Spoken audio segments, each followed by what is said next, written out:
Salut tout le monde, je suis coach Guillaume Boucher et aujourd'hui je vais vous expliquer pourquoi les diètes ne fonctionnent pas.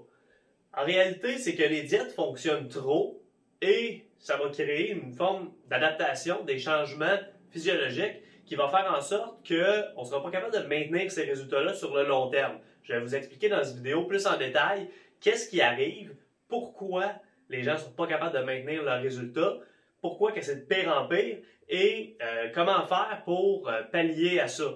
Donc, première chose qu'il faut savoir, c'est que quand les gens tombent sur une diète, donc ils changent leur alimentation pour avoir des changements corporels, environ une personne sur deux, donc 50 personnes sur 100, vont avoir des résultats significatifs et vont être heureux de leurs résultats. Mais si on regarde plus loin, c'est environ 20% de ces 50 personnes-là qui vont maintenir leurs résultats une première année.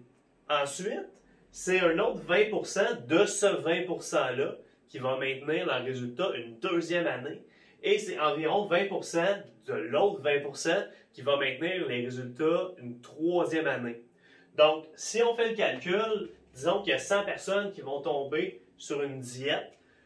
3 ans plus tard, on va avoir environ une personne sur 100 qui va avoir maintenu leurs résultats 3 ans plus tard.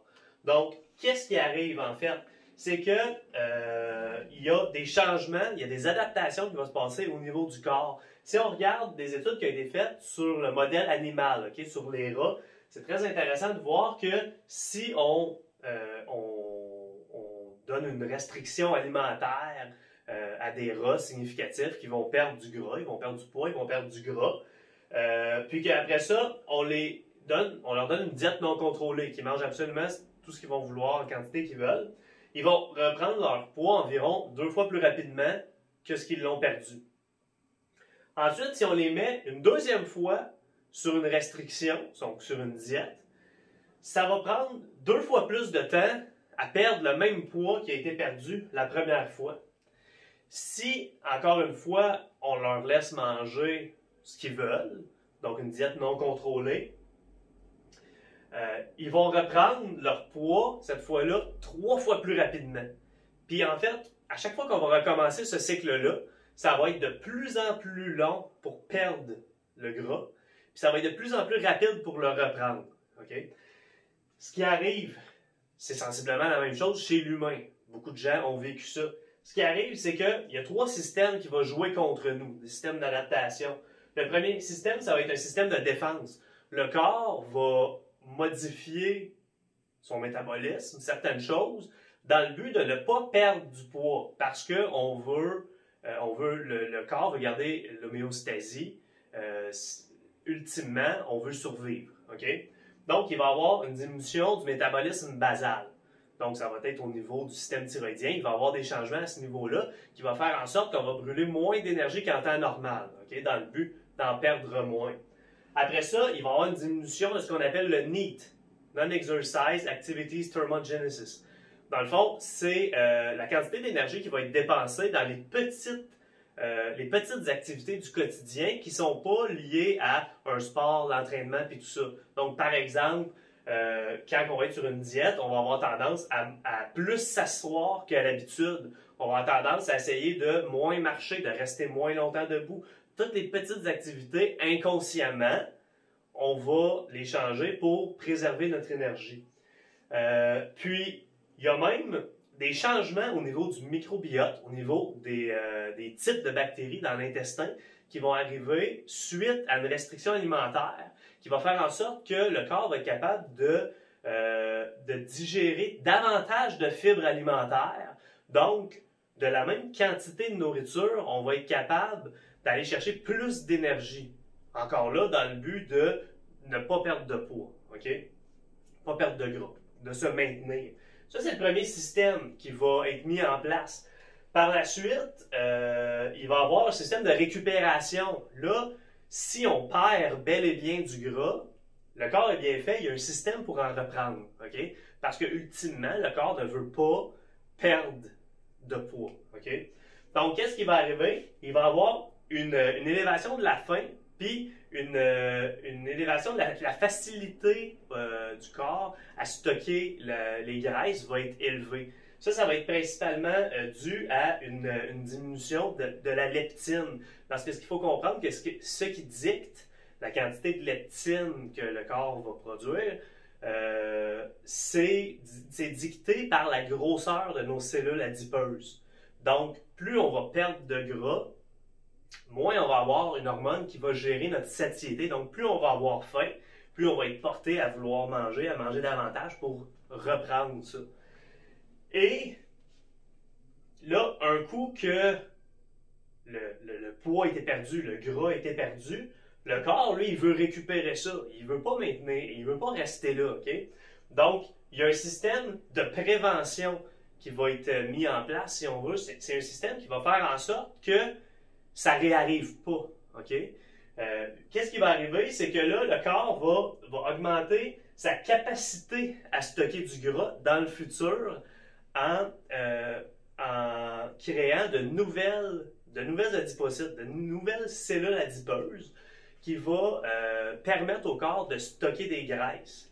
Donc, ce qui va arriver, c'est comme je l'ai mentionné plus tôt, la leptine est dictée par la grosseur de nos cellules adipeuses, pas forcément par le nombre de cellules adipeuses. Donc, quand on perd du poids, quand on perd du gras, on va augmenter le nombre de cellules adipeuses, le nombre de compartiments, si on veut, où est-ce qu'on peut stocker du gras. Mais ils vont tous être plus petites. Mais ce qui va faire en sorte qu'on peut être plus gros et pas forcément avoir moins faim, pas forcément avoir davantage d'hormones de satiété.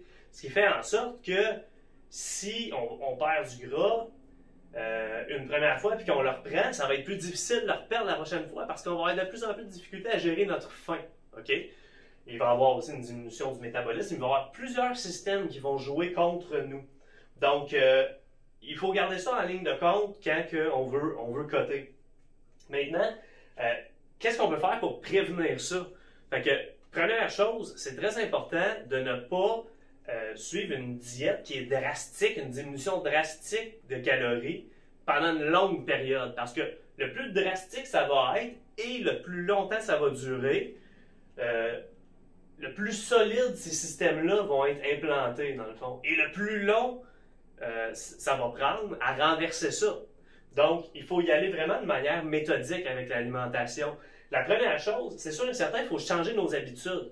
Parce que si le seul outil qu'on a dans notre coffre d'outils pour améliorer notre composition corporelle, c'est de ne plus rien manger, mais que là, la journée où est-ce qu'on n'est plus capable de faire ça, on revient à manger exactement de la manière qu'on mangeait, qui a fait en sorte qu'on n'avait pas une composition corporelle intéressante au début. C'est sûr qu'on va revenir exactement où est-ce qu'on était, peut-être pire, ça va être toujours de plus en plus difficile d'améliorer ça.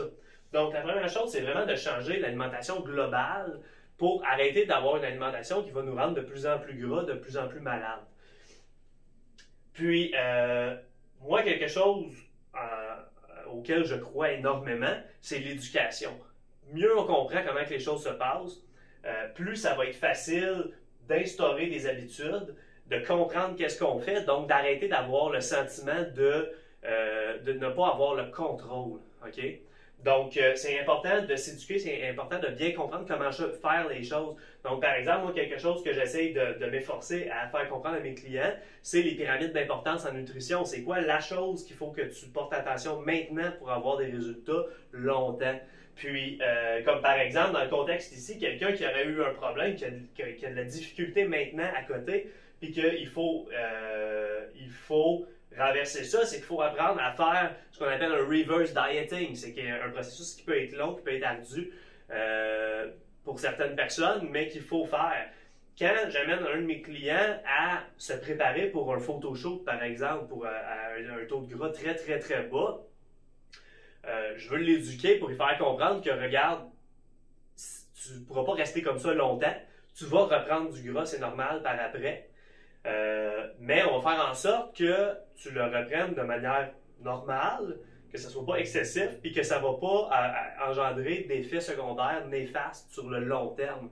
Donc, tout ça, ça passe par l'éducation. Donc, c'est important de ne pas y aller avec des diètes très drastiques, d'être sûr de changer ses habitudes sur le long terme et de s'éduquer. Ça, c'est vraiment la clé pour avoir un avant-après qui est permanent, avoir des résultats rapides, des résultats exceptionnels, mais surtout des résultats permanents. Donc, je vais parler plus en détail comment faire un reverse dieting, ces choses-là dans d'autres vidéos. Si vous avez trouvé cette vidéo-là intéressante, s'il vous plaît, partagez, ça m'aide énormément. Puis je vous dis à la prochaine.